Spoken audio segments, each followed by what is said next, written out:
আর গাড়ি আপনারা জানেন যে একবার যদি রাস্তার উপর চলে আসে তাকে নিয়ন্ত্রণ করে সাইডেও যদি আপনি নিতে চান, তারা বাস স্টপেজে এসে টিকিট কেটে গাড়িতে উঠবেন, এই ধৈর্য এই সময় তাদের নেই।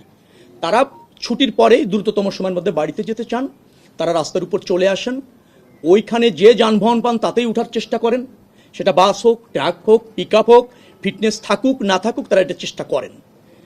তো তারা বাস স্ট্যান্ডে এসে টিকিট কেটে নিয়ম মেনে গাড়িতে উঠবেন এরকমের মানসিকতার মধ্যে থাকেন না, এভাবে তারা অভ্যস্ত না। ওই দিনটা আমাদের জন্য খুব চ্যালেঞ্জ হয়ে যায়, এটা যানজটও তৈরি করে এবং অনাকাঙ্ক্ষিতভাবে যে কোনো যানবাহনে যখন তারা চলে ঝুঁকিও বাড়ে, দুর্ঘটনা ঘটতে পারে। আবার ওই রকম পরিস্থিতিতে ভাড়া নিয়ন্ত্রণ করাটা কঠিন হয়ে যায়, কারণ স্টপেজগুলি, কাউন্টারগুলি যেভাবে আমরা দেখভাল করতে পারি, নজরদারিতে রাখতে পারি বা যতটুকু দায়বদ্ধতা তাদের আছে প্রতিষ্ঠিত পরিবহনগুলির, তো ওই যত্রতত্র পরিবহনের আর তখন সেটা থাকে না। এটা আমাদেরকে গত ঈদে বেশ কিছুটা বিব্রত করেছে এবং কিছুটা অনিয়ম, কিছুটা শৃঙ্খলা অথবা যানজটের ক্ষেত্রে প্রভাব ফেলেছে। আরেকটা আমরা এবার আশঙ্কা করছি যে বৃষ্টি হতে পারে। তো বৃষ্টিটা যদি হয় তখন কিন্তু আপনার যানজট হওয়ার একটা ব্যাপক সম্ভাবনা তৈরি হয়।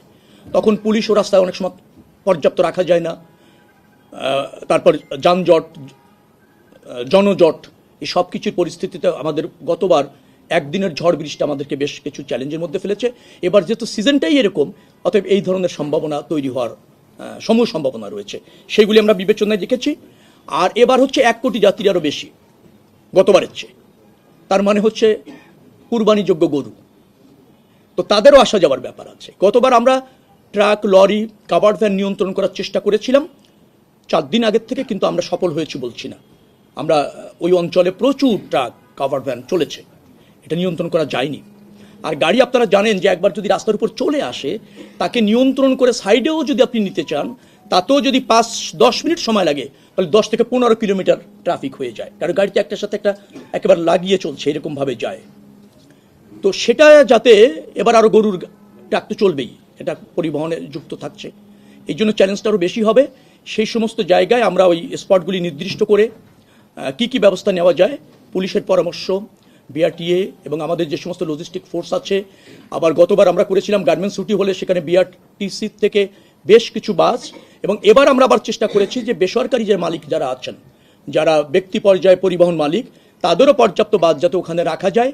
ওই 1 দিন 2 দিন এই উদ্বুদ্ধ পরিস্থিতি যাতে ফেস করা যায় তার জন্য বাসের সংখ্যা বাড়ানো, সড়কের শৃঙ্খলা, এবং এবার যেটা আমরা করেছি, গতবার মনে হয় 24টি মোবাইল কোর্ট কাজ করেছিল, এবার আমরা মনে করছি যে 50 জন আমরা রিকোয়েস্ট দিয়েছি, আর আমাদের আছে কয়জন? 10 জন, হ্যাঁ 19 জন আছে, আর 50, মানে 69টি মোবাইল কোর্ট যাতে পরিচালনা করা যায়। সেন্সিটিভ জায়গা হিসেবে বাইপাইল এবং আবদুল্লাপুর আমরা দেখেছি অস্থায়ী হঠাৎ কাউন্টার হয়ে যায়, যাদের কিন্তু নির্দিষ্ট পরিবহন নেই, এই চলমান পরিবহন বা বিচ্ছিন্ন পরিবহনকেই লোক তুলে দিয়ে তারা সেখান থেকে টাকা কালেকশন করে।